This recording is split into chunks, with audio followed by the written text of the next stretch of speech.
My name is Natalie. I'm 31 years old and currently a senior manager at a tech company in Seattle.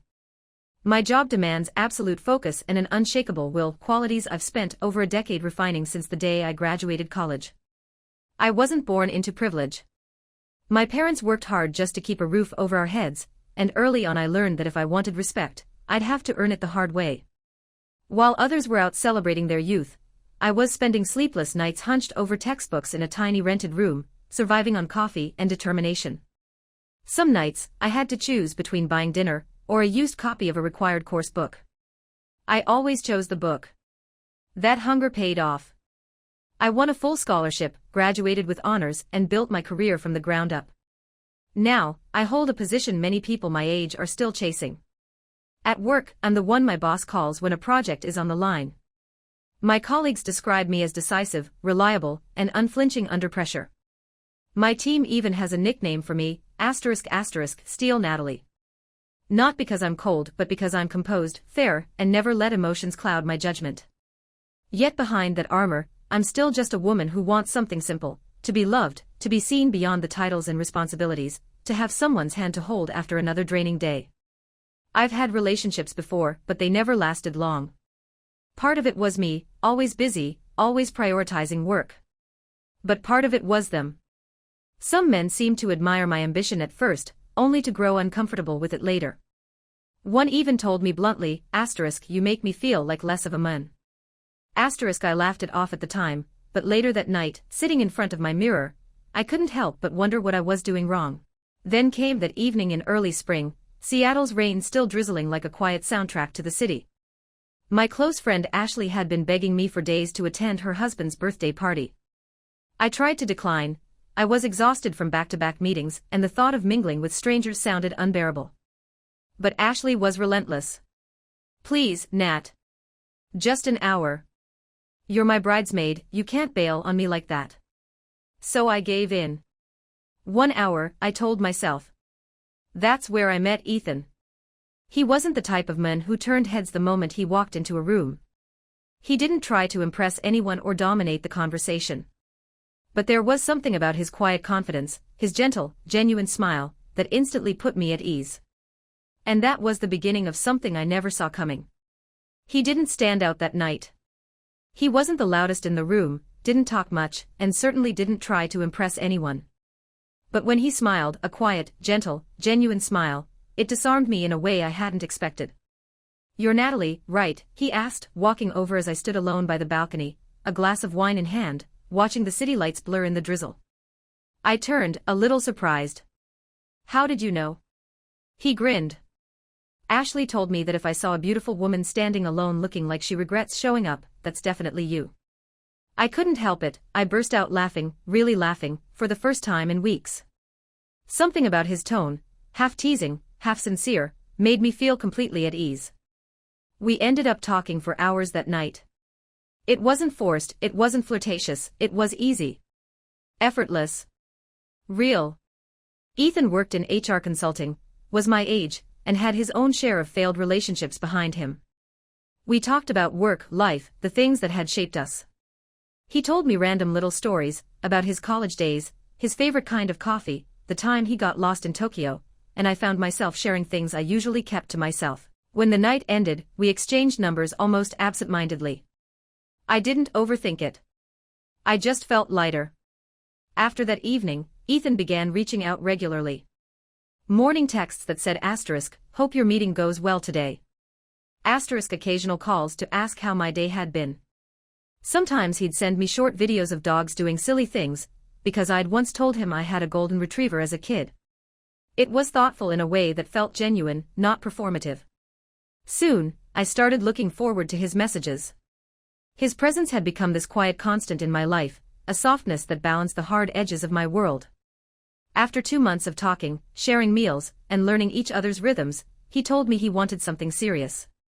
I've never believed in fairy tales. But the night he looked at me across the table and said, "I don't care if you make more money, come home late, or lead a team of 10,000 people. I just want to know if you're happy with me, something in my heart shifted. So I said yes. A year later we got married. Our wedding was small and intimate, a garden just north of Seattle, the same place where we'd had our first date under a drizzling March sky. There were no extravagant decorations or grand gestures, but to me, that moment was perfect. I didn't need a fairy tale wedding, I just needed the man standing beside me, the one who had held my hand through some of my hardest days. Ethan's parents, Carl and Diane, surprised me too. They were warm, open, and made me feel instantly welcome. Diane, a soft-spoken woman with kind eyes, handed me a hand-knit shawl after the ceremony. "It's just a little something," she said with a smile. "For a daughter-in-law who works in an office, it gets chilly sometimes." It was such a simple gesture, but in that moment, surrounded by laughter and soft rain, I felt like I truly belonged. If only I had known that the warmth of that day would soon be tested in ways I could never have imagined. Carl would often tease Ethan in front of me, his laughter booming through the dining room. "The boy is lucky," he'd say, raising his glass, "to marry such a smart and strong woman." I'd laugh every time, feeling a strange warmth bloom in my chest. Those dinners with Ethan's family were always easy, filled with light teasing, home-cooked food, and Diane fussing over everyone's plates. For a while, I let myself believe it, that maybe, after all the heartbreaks and sacrifices, I'd finally found the kind of stability and love I'd been searching for. After the wedding, Ethan moved into my two-bedroom condo in the city. It was practical, close to work, near a park, and just a 15-minute drive from my office. Married life felt peaceful at first. We shared chores, cooked together on weekends, and spent quiet evenings watching movies or talking about our days. Every night before bed, Ethan would touch my forehead gently and whisper, "Good night, my wife." It was a small ritual, but one that made the world outside feel far away. Then, one crisp October evening, everything shifted.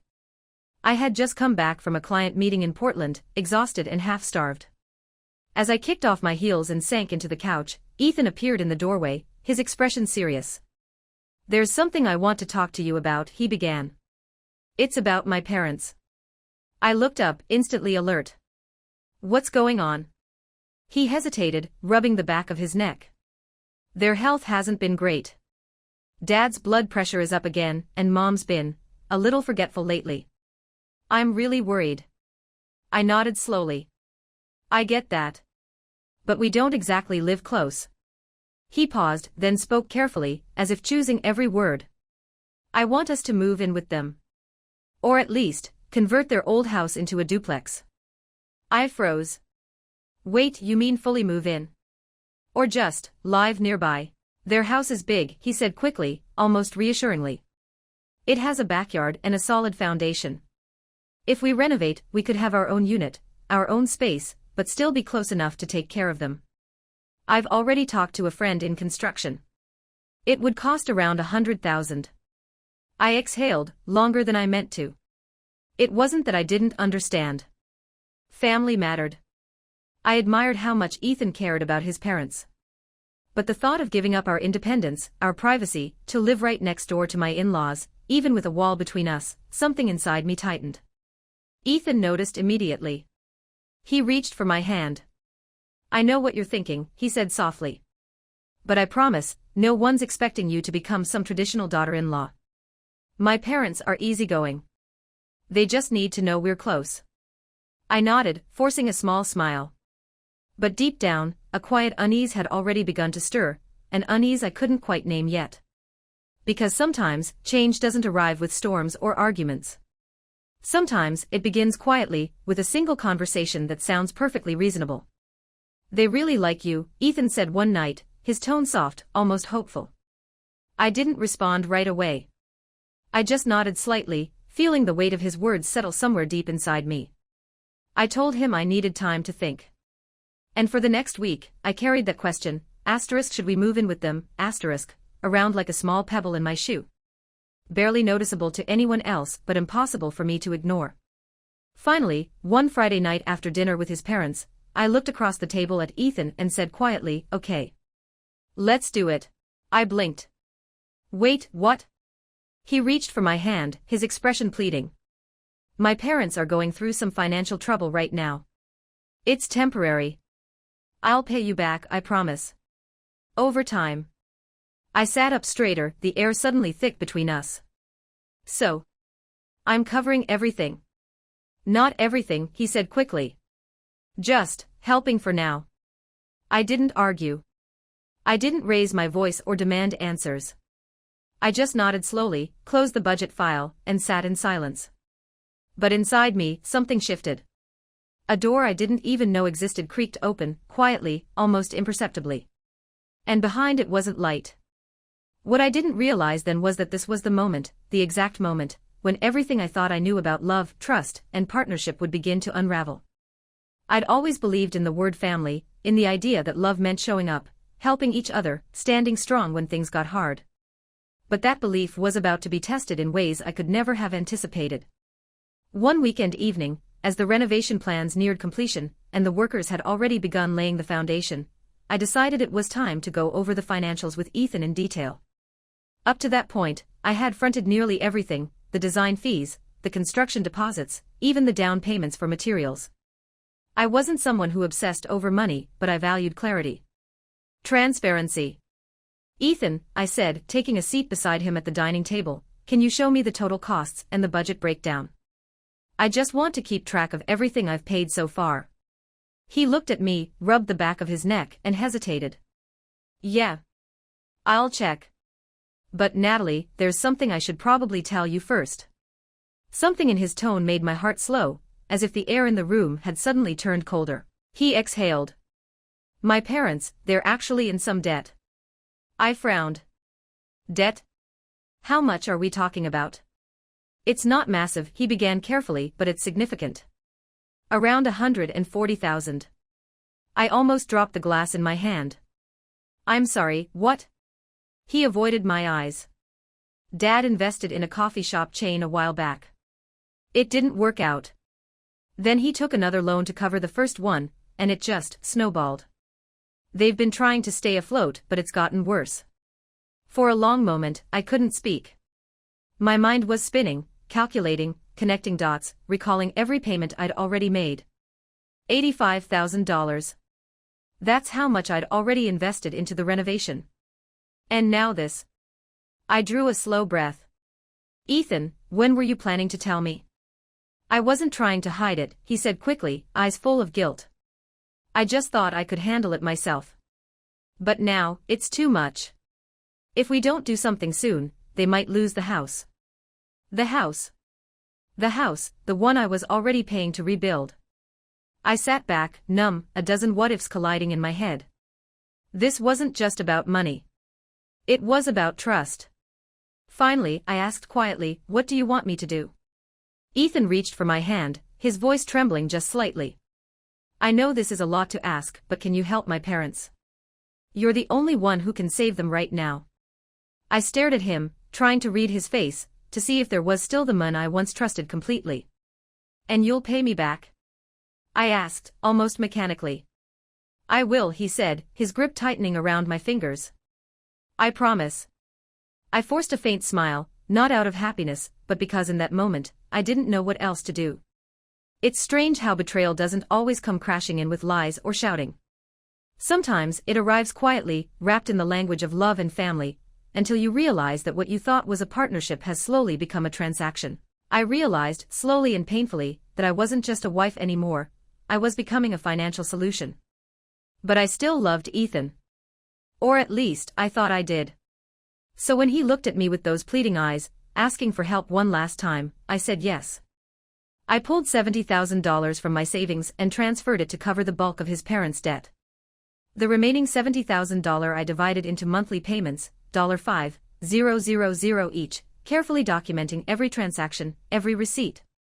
It wasn't about control, it was about responsibility. I wanted to believe that doing the right thing would eventually bring us all peace. Diane called me the next day, crying as she thanked me over the phone. You're an angel, Natalie. I don't know what we did to deserve you. Carl even sent me an email, a scanned copy of a handwritten letter. Asterisk, you're a blessing to this family. We're lucky to have you, asterisk. I used to believe that too. But over time, the tone of things began to shift, quietly, like a song changing key without anyone noticing.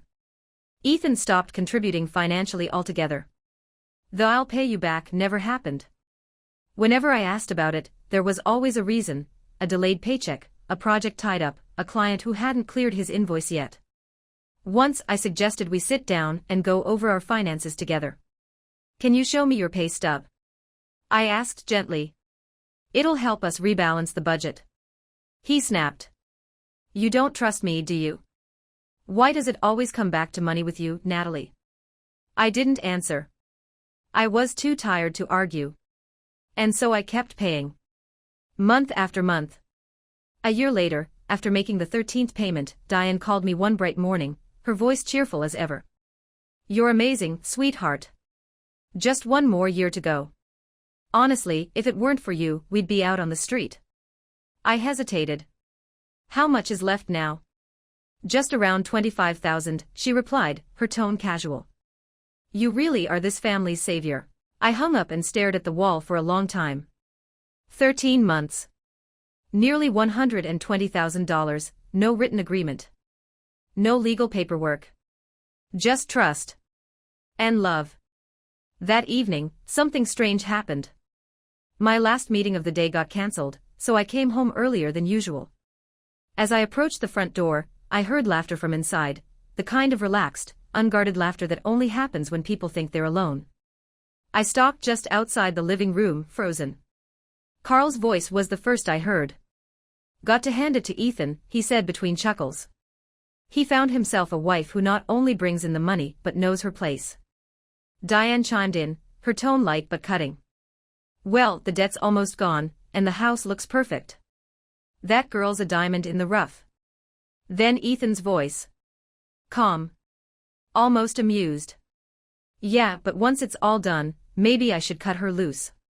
Sooner or later, she's going to start asking questions." The air went out of my lungs. I don't remember how long I stood there, clutching my purse so tightly my knuckles went white. My heart was pounding so loudly I could barely hear anything else. But I knew one thing for certain, this wasn't a life. It was a carefully constructed illusion, built on my trust, my money, and my love. And it was all about to collapse.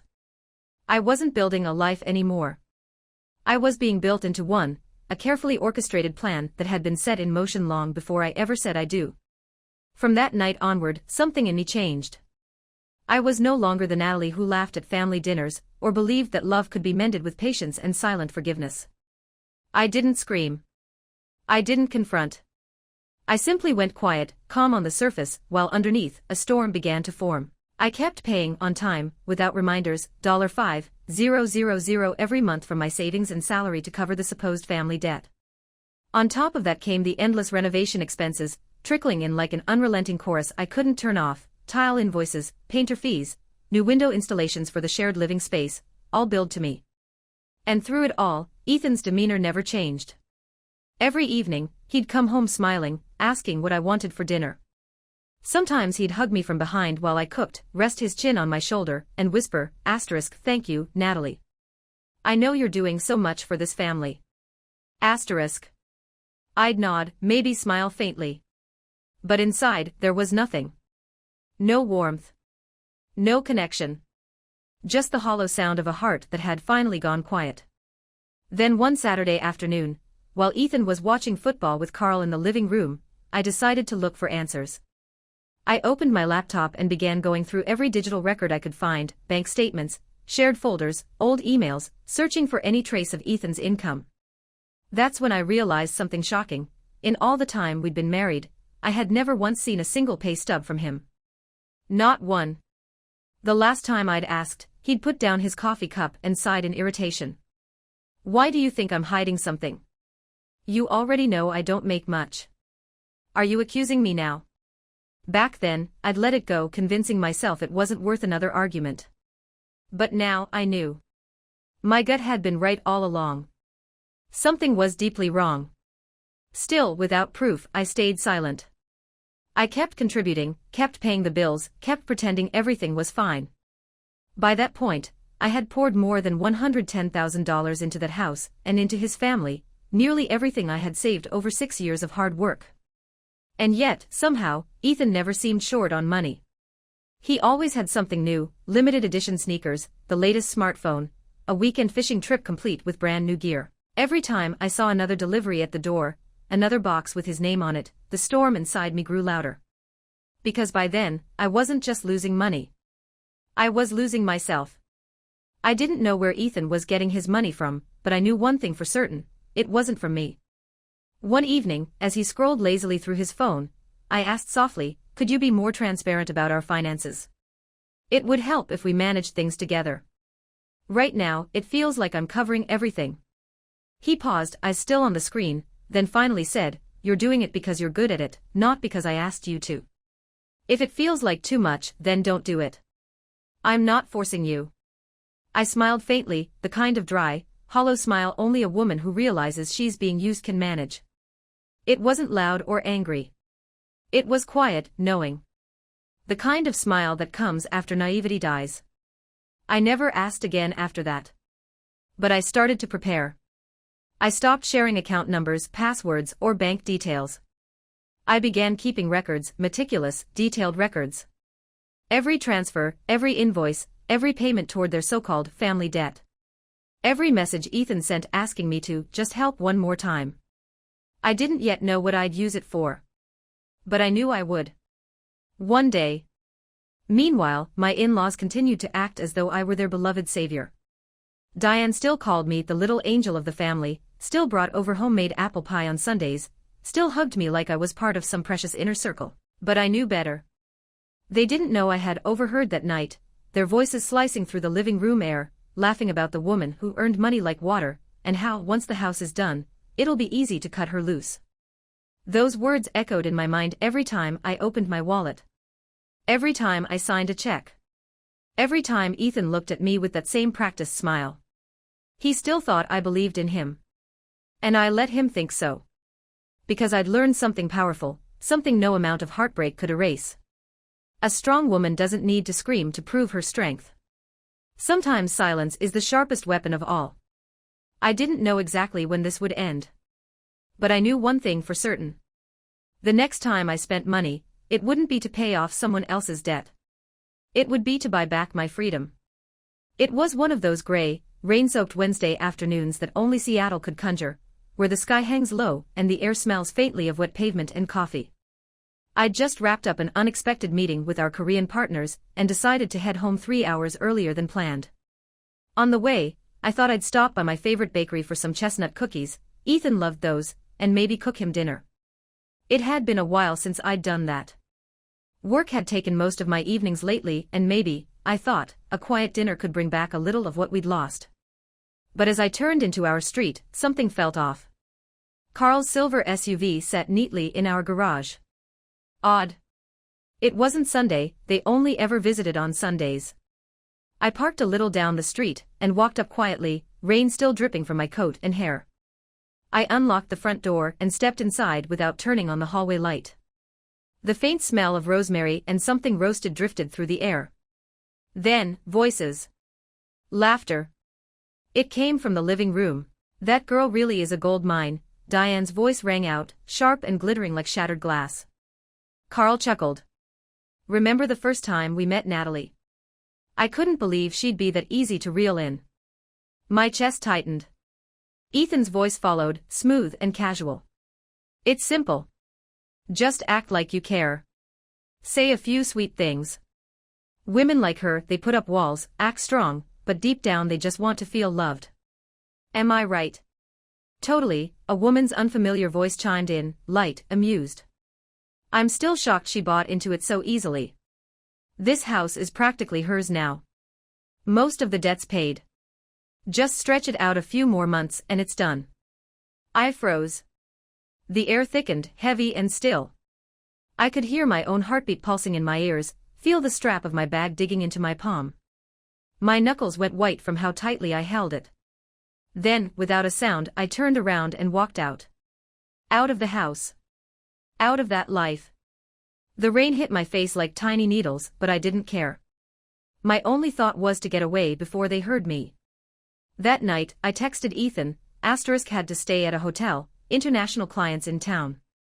"I'll be late, He replied almost instantly. "Stay safe. Love you." I stared at the message for a long time, my phone screen glowing cold against my palm. I didn't reply. Inside, everything I'd ever believed about love, about partnership, about us, broke into 1,000 sharp, glittering pieces. But in those shards I found something new, clarity. I didn't cry. I didn't scream. I didn't confront him. Instead, I started planning. The next time I came home, I carried a tiny voice recorder hidden in the lining of my coat. I played my part perfectly, smiling faintly, complaining about work, pretending to be tired and distracted. That night, there was dinner again. But this time, Ethan wasn't alone.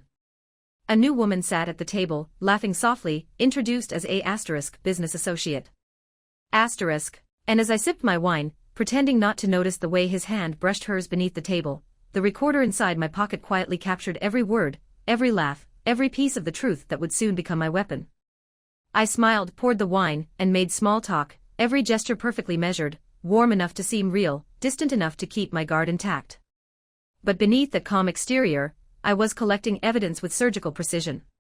Every glance. Every false smile. Every careless word. While Ethan laughed with his so-called business associate, I was already 2 steps ahead. That night, after he fell asleep, I sat at my desk and began building my quiet arsenal, a complete record of our financial life. Every transaction, every dollar spent over 2 years of marriage. Renovation costs. Debt repayments. Utility bills. Grocery receipts. Transfers to his parents. Even screenshots of his messages asking for just one more favor. It all went into a single confidential file. When it was done, I encrypted it, attached it to an email, and sent it to my attorney with a short note. Do nothing. Just keep this safe. Then came the second step. Months earlier, I had suggested making the house co-owned between us, something I thought was fair. Now, I used that same logic to move Ethan's share into my name, cloaking it behind a polite pretense of property tax optimization. I hired someone discreet to handle the paperwork. Ethan, ever trusting in his own manipulation, signed without hesitation. One signature, and he unknowingly handed me the very thing he and his parents had plotted to take. After that, I played my part flawlessly. I became the old Natalie again, the patient, slightly weary wife who cooked his favorite meals, asked about his day, and smiled when he wrapped his arms around me. He believed it. They all did. Meanwhile, I was counting down. They had no idea I'd already filed for divorce under confidential terms. No idea I had legally purchased their remaining debt through a third-party collector, making me their new creditor. No idea that the soft-spoken woman they saw as their financial lifeline now held every card. When the moment came, I wouldn't need to scream or beg for justice. I'd simply open the door and invite them out of my life, one by one. Not with anger. Not even with hatred. But with proof born from their own lies. I used to think I was a rational woman, smart, grounded, immune to emotional manipulation. But the truth is, even the strongest hearts can be bent when love becomes a weapon. You don't notice the wounds when they come as small, quiet cuts, daily, deliberate, disguised as care. So I let them believe. I kept cooking. Kept smiling. Kept letting Diane call me the pride of the family. I even increased the monthly payments, paying off their remaining debt faster, just so they'd feel secure. Because when people think they've won, they never see the storm that's coming for them. I still played the part, the dutiful wife, the caring daughter-in-law, the woman they thought they had molded into obedience. They didn't realize the truth. Those final payments I made were not gifts of love. They were farewell offerings, the last dollars they would ever get from me, carefully wrapped in calm, sealed with quiet contempt. By the 18th month of those steady transfers, I made a single, decisive call, to the bank holding most of Carl and Diane's outstanding debt.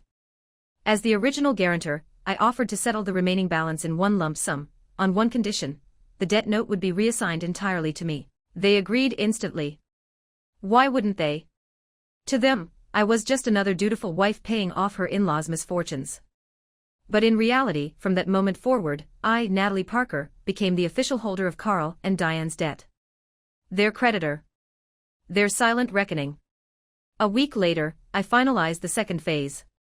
The house, the same renovated property that had drained my savings and sanity, was now ready for full title transfer. Ethan didn't question a thing when I told him it was just a routine adjustment for new state tax regulations. He didn't even look up properly as he signed the papers, flashing that half-smile of his while scrolling through his phone. I remember that moment so vividly, the quiet hum of the printer, the click of his pen, the faint sound of rain outside. And in my mind, just one sentence repeated like a mantra. Asterisk, thank you, Ethan. You just handed me the key to end all of this, asterisk. After that, everything moved swiftly and quietly. With the help of my attorney, Claudia Weston, a woman whose calm intellect could slice through stone, I filed for divorce in King County. The documents were sealed and confidential, invisible to public record. Claudia reviewed the evidence I had compiled over months, financial transactions, receipts, emails, and most importantly, the audio recording from that rainy afternoon when I overheard their plan to discard me once the debts were gone. Claudia looked at me across her mahogany desk, her tone even and deliberate. If I were you, I wouldn't get angry, she said. I'd wait. And when everything's ready, I'd press the button, right time, right target. I didn't argue. I simply nodded and gave her a faint, emotionless smile. The night before everything unraveled, I cooked like nothing had changed. Ethan's favorite, lasagna, layered perfectly. A crisp salad for Diane. Lemon butter cake for Carl. The table was set like a family celebration. As we ate, I even raised my glass and toasted, to us, finally being almost done with the debt. Ethan's face lit up, his grin wide and proud. I can't believe you pulled this off, Natalie, he said, eyes shining with false sincerity. Really, you're the best thing that's ever happened to me. I smiled back softly, the wine glass cool between my fingers. He didn't know that by the next sunrise, every lie, every secret, every debt, financial and emotional, would finally come due. I lightly tapped my glass against his, holding his gaze for a moment longer than usual. I think so too, Ethan, I said softly, a faint smile curling at the edges of my lips. Thank you for showing me your true self so early on. He laughed, confused, brushing it off as another one of my dry remarks. But I knew exactly what I meant, and I didn't feel the need to explain. The next morning, before the sun had fully risen, I slipped quietly out of bed. The air was still, the rain tapping gently against the window, a typical Seattle dawn. I brewed a cup of coffee, placed it by the sink, and set 2 documents neatly on the kitchen counter. The first was the finalized divorce paperwork. The second, a certified copy of the official debt transfer, naming me as the new creditor of Carl and Diane Parker. On top of both, I left a handwritten note. Good luck negotiating with your new lender. I have no intention of being generous. Then, without looking back, I picked up my suitcase and walked out of that house, the same house I had built, paid for, and filled with false promises. I didn't cry. I didn't shake. I just walked, calm and certain, into the quiet morning. Within an hour, I was unlocking the door to my new life, a sleek penthouse apartment I had secretly purchased months earlier using profits from a private investment fund I'd been growing for the past 3 years. It overlooked Elliott Bay, where the sunrise cast liquid gold across the water.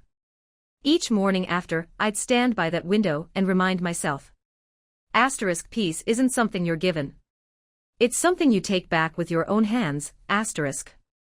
That same afternoon, my attorney, Claudia Weston, sent formal notices to Ethan and his parents. The letter was sharp, professional, and final. They had 3 options. 1. Repay the remaining debt in full within 60 days. 2. Vacate the property immediately, granting me full control. 3. Face legal action for breach of agreement. I didn't wait to see their reaction. I didn't need to. Because I already knew, some relationships aren't meant to be salvaged. Some endings aren't meant to be softened. Letting go at the right moment isn't cruelty, it's clarity.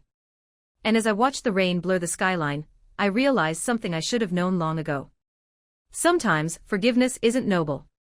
It's just weakness wearing a moral disguise. I thought I had finally made a clean break, that I had outplayed them all when I walked away in silence. But I had forgotten one crucial truth. People who survive by feeding off others rarely surrender quietly. And 3 days after the divorce papers were filed, they proved just how ugly desperation can get. Ethan texted me 2 days later. Can we meet? Just talk things out. I stared at the message for a full minute before typing my response. All communication will go through legal channels. There's nothing left to discuss. He never replied. I assumed that was the end of it, that maybe, finally, he'd accepted defeat. But I was wrong. That Saturday morning, while I was getting ready for an investment seminar downtown, my phone buzzed with an urgent call from my property manager, Mr. Wallace. His voice was tight, uneasy. "Natalie, I'm really sorry to bother you this early," he said. "But someone just changed the locks at the Lakeview property. They're claiming you no longer own it. I also got a report that a woman has moved in, with Ethan." For a moment, I couldn't even breathe. Then instinct took over. I grabbed my keys, skipped the seminar, and drove straight to that house, the house I had poured my money, time, and trust into. The house I owned, legally and unquestionably. The moment I pulled up, my heart clenched. The front gate had a new lock, but I still had the original key. My name was still on every title, every registration, every document filed with the county clerk's office. There was no mistake. No loophole. I rang the bell. A few seconds later, the door opened, and there he was. Ethan. Wearing the white dress shirt I had given him for his birthday 2 years ago. But something about him was different now, his posture, his eyes. Gone was the fake warmth, the gentle charm. He stood there calm, detached, almost smug. "Natalie," he said evenly. "I think it's better if you go back to your new apartment. This isn't your house anymore." I stared at him, silent, my pulse steady but sharp. Then, from behind him, a woman appeared. Young. Blonde. Loosely curled hair. She walked out of the kitchen holding a glass of orange juice, smiling at me like I was an unexpected delivery. Ethan didn't even flinch. "That's my new girlfriend," he said flatly, like he was introducing a new car, or a new watch. I still said nothing. He took a half step closer, lowering his voice. "Oh, and one more thing, my parents think you could still live here if you agree to a few conditions." I raised an eyebrow. "Conditions?" "Yeah," he said, almost casually. "You can stay here, but you'll need to pay rent. And, well, since the house is more crowded now, it'd be great if you could handle the cleaning, laundry, and cooking." For a moment, there was silence. Then I laughed, loud, unrestrained, the kind of laugh that comes not from humor, but from disbelief so sharp it burns. Ethan blinked, taken aback. "What's so funny?" I looked at him, every ounce of restraint melting into a calm, dangerous clarity. "You really have no idea," I said softly. "Do you?" And in that moment, for the first time, I saw something flicker across his face, uncertainty. Because deep down, he could tell my laughter wasn't madness. It was the sound of someone who had already won. "I have to pay rent and do chores," I repeated slowly, "in a house that's legally mine." Ethan shrugged, the faintest smirk tugging at his mouth. "Well, you kind of moved out. I just rearranged things a little." That was the moment the last thread of patience inside me snapped, quietly, cleanly. Without another word, I pulled my phone from my coat pocket and dialed a familiar number. "Hi, Claudia," I said when my attorney answered. My tone was calm, deliberate. "It's me. Get ready to file for trespassing, unlawful occupancy, and violation of property ownership. Yes, the entire ex-in-law family, starting today." Ethan blinked, confusion flickering across his face as he realized what I was doing. I looked him straight in the eyes, no warmth left, no hesitation. "You have 3 hours to pack up and leave my house, you, your girlfriend, and your parents. If you're still here after noon, the police will be." His expression drained of color. "You can't do this, Natalie. We were married." Were asterisk, I emphasized sharply. Past tense. He stammered, desperate now. "I'm sorry, but didn't you say you still loved me? You once told me." I cut him off with a faint, cold smile. "I've said a lot of things, Ethan. But I never said I was stupid." And with that, I turned and walked toward the gate. Each step felt lighter, freer, as if I had just set down a 100-pound weight I'd been carrying for years. Behind me, Ethan didn't follow. He didn't call after me. Maybe for the first time, he truly understood, it was over. This wasn't revenge. This was justice. And in a world that loves to call women like me too strong to be loved, I knew what this really was, a statement. Not to Ethan, not even to his family, but to everyone who ever believed independence was something to exploit. 3 days later, Claudia delivered the finishing blow. A formal demand letter was sent directly to Ethan, Carl, and Diane, clearly stating 3 irrefutable points. 1. The Lakeview property was legally and fully registered under my name with King County's property records. Their continued presence there constituted unlawful occupancy. 2. They had exactly 7 days to vacate the premises, after which we would file a civil suit for eviction. 3. The outstanding debt, over $60,000, was not forgiven, only deferred during negotiations. As the new creditor, I now held full legal claim, and Carl and Diane were personally liable as the original borrowers. Claudia attached everything: the bank statements, financial guarantees, debt transfer contract, and property documentation. Every signature, every timestamp, every receipt, all neatly assembled into a single, airtight package. That afternoon, as the papers were hand-delivered to their doorstep, I sat in my penthouse by the window overlooking Elliott Bay. The sun reflected off the water in streaks of gold, and for the first time in years, I didn't feel anger or heartbreak, just an unshakable calm, because some battles aren't about winning. They're about never letting yourself be played again.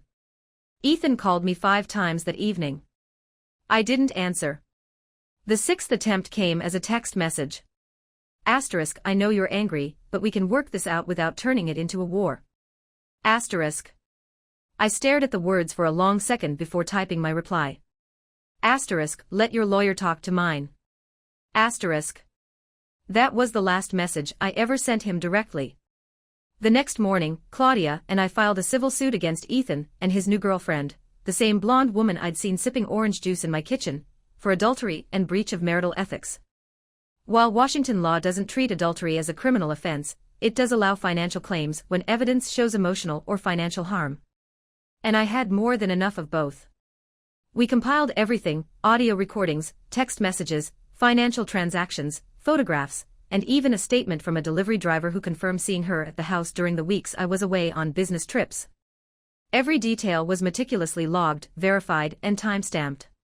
Claudia filed a compensation claim of $75,000, covering emotional distress, property damage, and legal costs. But I wasn't done yet. Parallel to that, we also filed for the recovery of $60,000, the money I had poured into the house's renovation and debt repayment.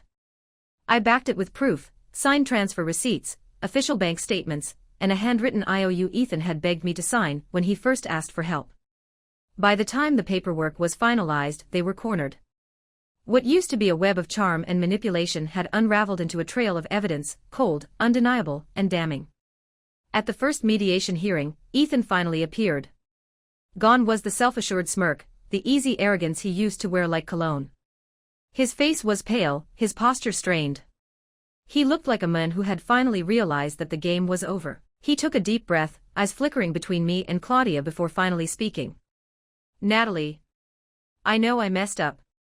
But if you push this, I'll lose everything." I met his gaze, steady and unflinching. "You bet everything the moment you betrayed me, Ethan," I said quietly. "Losing it wasn't my doing, it was yours." He opened his mouth as if to argue but found no words. The silence that followed was thick, final. And in that stillness, I realized something: I didn't need revenge. I didn't even need an apology. All I needed was to watch him face the consequences of his own choices, without me holding him up anymore. His girlfriend never showed up at the hearing. Instead, her lawyer appeared on her behalf, nervous, polite, and carrying a file thick with paperwork.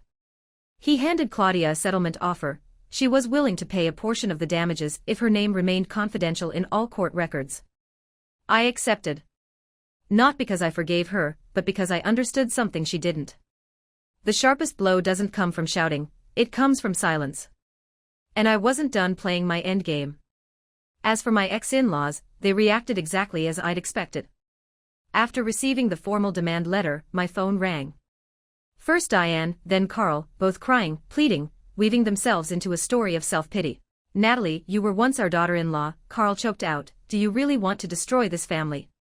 I didn't raise my voice. I didn't even sigh. "I'm not destroying anything," I replied calmly. "Your family just assumed I didn't know how to fight back. I'm simply taking what's rightfully mine." The line went silent. And for the first time, I knew they finally understood.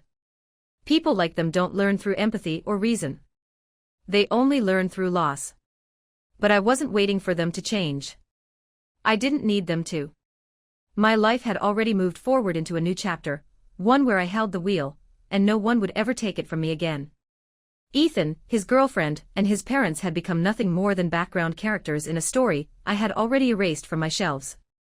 I never imagined I'd one day sign papers to sell the house that once felt like the center of my world, the place I poured my money, my trust, and my heart into.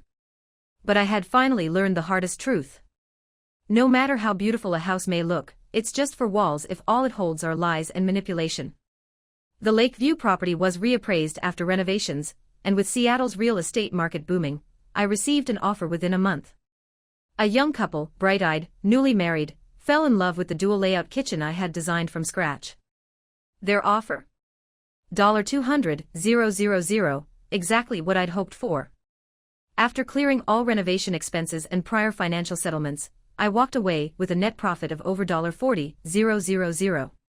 Not a fortune, not compared to the years I'd lost, but enough to close the chapter with a smile, and to fund the beginning of something that was finally, entirely mine. During the final divorce mediation, the court approved my claim for alimony and compensation, a formal acknowledgement that what I endured wasn't just emotional betrayal, but financial exploitation. It sounded like freedom. Ethan was ordered by the court to pay $35,000 over the course of 12 months. His girlfriend, despite her attempts to minimize her involvement, agreed to pay $15,000 in damages to avoid being publicly named in court. As for Carl and Diane, under mounting legal pressure and facing the threat of a breach of contract lawsuit, they finally repaid the $60,000 I had fronted years ago, not out of remorse, but out of fear of what would happen if they didn't. By the time everything settled, I had recovered over $150,000 between the property sale, settlements, and repayments. But truthfully, the most valuable thing I gained wasn't measured in dollars or legal victories, it was clarity.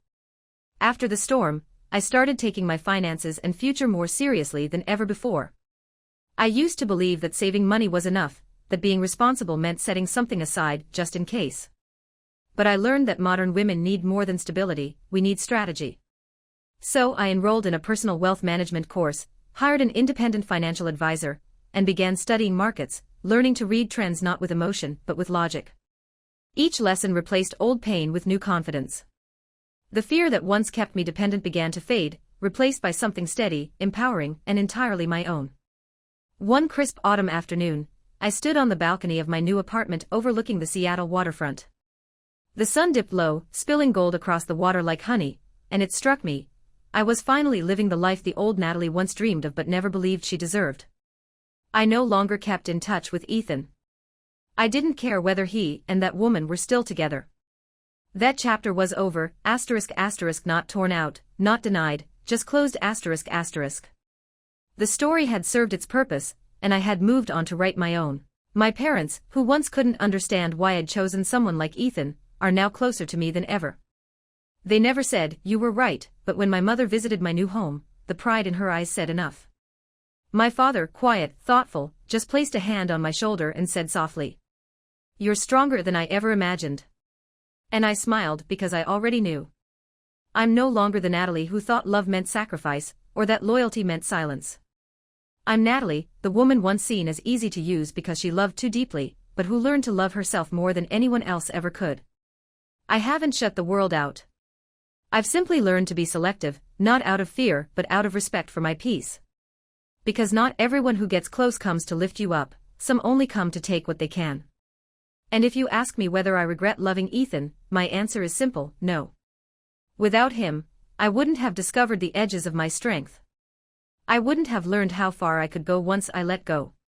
Sometimes, the hardest thing to release is exactly what's been holding you back.